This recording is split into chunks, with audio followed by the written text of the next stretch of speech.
Hello, I'm Matteo, the Chief Mobile Opinionist here at Tech Travel Geeks. And this is the Tech Travel Geeks side-by-side comparison between the Nokia 3.4 and the Nokia 5.3. Both these devices were released in 2020, are available on sale in the second half of 2020, and while the Nokia 5.3 was released in the middle of the year, the Nokia 3.4 was released in the latter part of the year. But what's the difference? Why would you choose one over the other? We'll walk through that in a moment. If you don't already, please do subscribe to the Tech Travel Geeks here on YouTube. Right then, so we recently unboxed and set up, and I've been using the Nokia 3.4. We're preparing our long-term review of this affordable device, and it's quite a pleasant experience. In many ways, it reminds me of what I went through with the Nokia 5.3. It's arguably bigger, better sibling. Both devices are more or less the same price now. They're under £150 in the UK, and they both have a similar offering in terms of display. But let's start off by just looking at the general design. They're two quite different devices. The Nokia 3.4 has the newer textured finish that we've seen on other Nokia devices in 2020, such as the Nokia 1.3. The Nokia 5.3 has a more simple, smooth finish, but both of them have fingerprint scanners mounted on the back. They're more or less equivalent in terms of the speed of unlocking, and it's a good way of unlocking and accessing your phone. The camera module is round on both devices, but whereas the Nokia 3.4 only has 3 lenses, the Nokia 5.3 has 4. There's a difference in cameras here. So the main sensor on both devices is a 13 megapixel one. Now, the Nokia 5.3 one is just marginally better in my experience in actually taking pictures. And when it comes to the secondary lenses, they both have 5 megapixel ultra-wide cameras, and those do a pretty decent job, whilst not being great in low light. The Nokia 5.3 has a 2 megapixel macro camera and a 2 megapixel depth sensor to round things off, whereas the Nokia 3.4 only has a 2 megapixel depth sensor. This isn't necessarily a bad thing. That 2 megapixel macro camera is pretty much pointless. It's not very usable, it's not very good, and this is a common thing that we've seen across quite a few smartphone manufacturers this year. So I would have been happy to not have that 2 megapixel macro camera in exchange for maybe some more battery. Speaking of battery, both devices are quite slim, and they both have 4,000 mAh batteries. In even days of heavy use, that meant that I got to the end of the day with some battery left in the device. Now, 4,000 mAh battery is pretty standard now in 2020, but one thing that isn't is the slow charging that both these devices have. They both charge via USB Type-C, and in terms of USB Type-C, they charge at 10 watts, so 5 volt 2 amp. It's pretty slow charging, but considering the decent battery life, you might not need to top up quickly as often.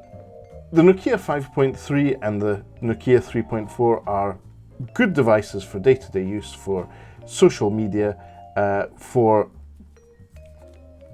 some light gaming and messaging, all the usual things you'd use your smartphone for. But there is a significant difference in the displays that we have here. So if we look at the Nokia 3.4 right next to the Nokia 5.3, you'll notice that there is a difference in terms of the shape of the screen. And that's because the Nokia 5.3 has a different aspect ratio. They're both very similar resolutions, but the Nokia 5.3 has a 20:9 aspect ratio, which means it's longer. It's 20 long to 9 wide, whereas the Nokia 3.4 is a bit more squared off. This is a 19.5:9 aspect ratio. They both have 720 pixels on their lower side, but they are different resolutions in length, obviously.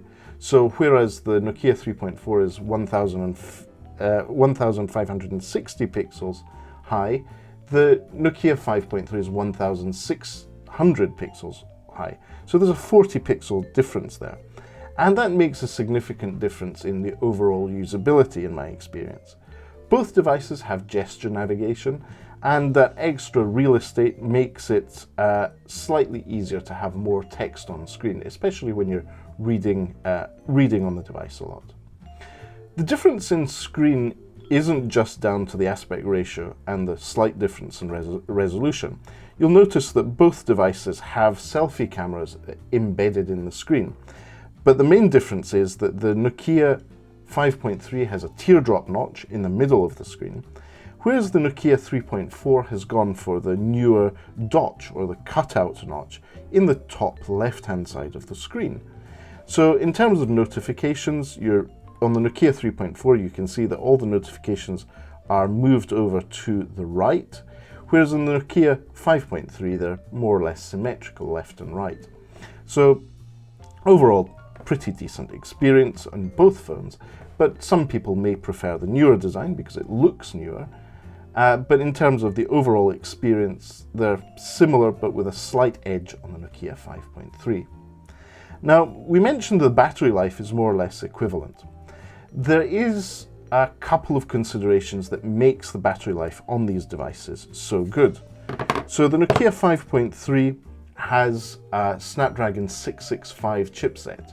That's a 6 series chipset, which is marginally faster than the Snapdragon 460 that we have on the Nokia 3.4. That means that the chipset runs at different speeds. This one reaches 1.8 gigahertz, this one reaches 2 gigahertz. They're both 11 nanometer chipsets. They're both part of the current generation of Snapdragon chipsets from Qualcomm. And they're both very power efficient in low use or in standby. So in standby, the Nokia 5.3 has lasted me in excess of 3 to 4 days with just a few notifications coming in. The same with the Nokia 3.4. So in terms of battery drain, these chipsets can be efficient. And with those relatively low resolution screens, they handle things very efficiently. So that's one of the ways that Nokia has managed to provide decent battery life with what is a pretty standard 4000 mAh battery on the device in 2020. Now, we've talked about battery life, the chipset.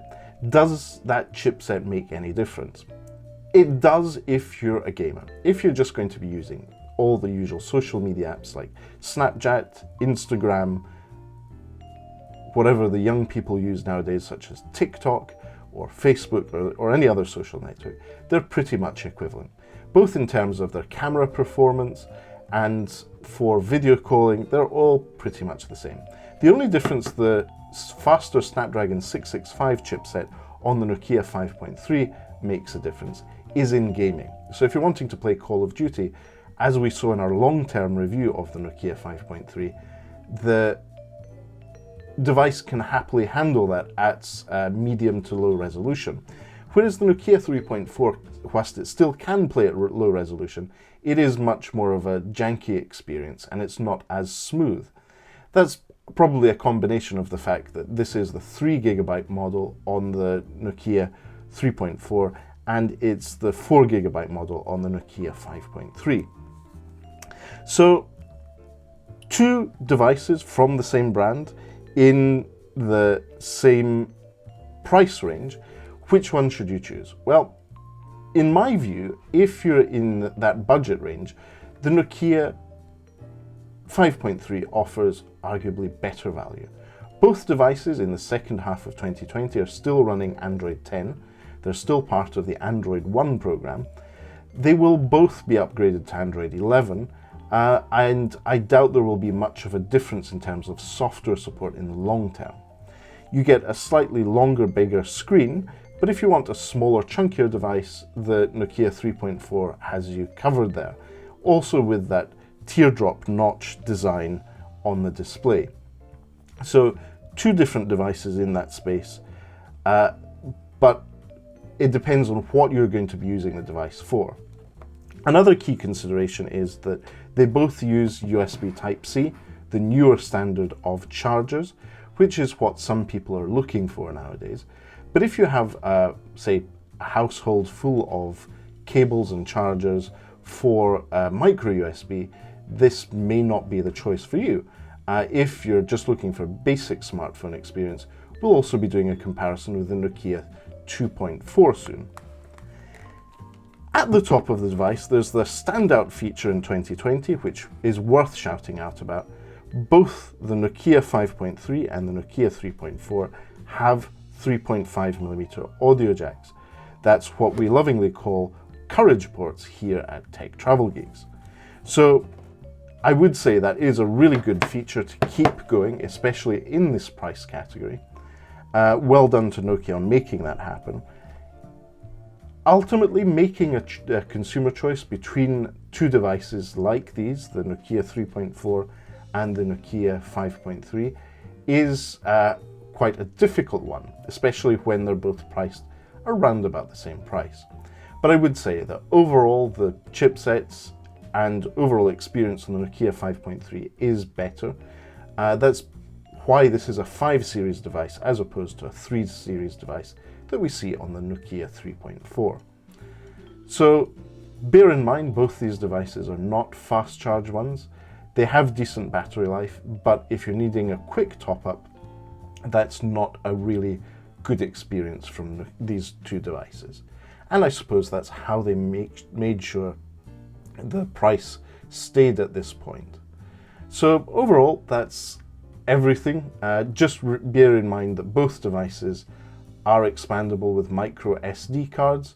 I have 64GB cards in both devices and can confirm that they work well. So for now, I think that's everything. To sum things up, the Nokia 5.3 is a higher series device. That's why it has a 5 at the beginning of the number, and that shows in the overall performance and value it delivers. The Nokia 3.4 is slightly lower price, and it's slightly newer design with that Dotch is something that's to bear in mind if that's important to you. But overall, it is a slightly slower, less powerful device, and that's about it. So thank you for watching this quick comparison between the Nokia 5.3 and 3.4, or the Nokia 3.4 and 5.3. If you don't already, please do subscribe to the Tech Travel Geeks here on YouTube. But for now, thanks for watching and goodbye.